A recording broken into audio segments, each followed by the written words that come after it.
So, good morning guys. Checkin muna natin yung mga ibon natin bago natin sila ilagay sa training box.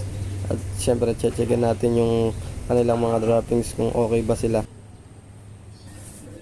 At yan na nga, isa-isa na natin silang nilalagay sa training box nang ma-prepare na natin sila at ma-sakay na natin sa motor natin.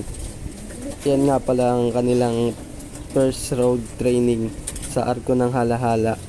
At para malaman natin kung sinong mawawala at sinong matibay na uuwi.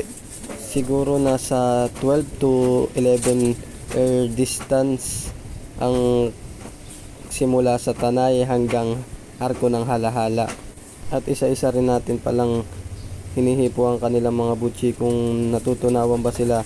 Kasi kung natutunawan sila, isang magandang senyalis yun na nasa kondisyon ng ating mga alagang. Nandito na nga pala tayo sa Arko ng Halahala at dito natin sila bibitawan. At yan, napakaganda ng panahon. Sumisikat na si Haring Araw. Sana makumpleto tayo at sana walang mawala. Let's go! 7 AM nga pala natin nirelease ang ating mga kalapate. Nang sa gayon malaman natin kung anong oras sila makakarating. May nag-aabang naman sa atin, kaya malalaman natin kung anong oras sila nakarating. At dyan makikita natin, paikot-ikot sila. Halos hindi nila kabisado ang lugar.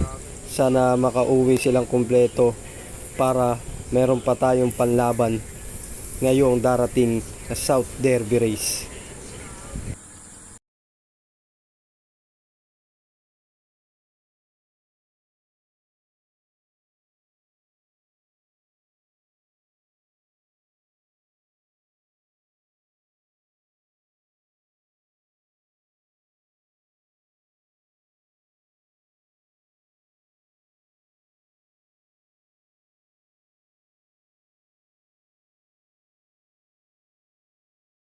Halos dito padiretso na sila, di na sila matanaw sa sobrang liit, sobrang taas nila.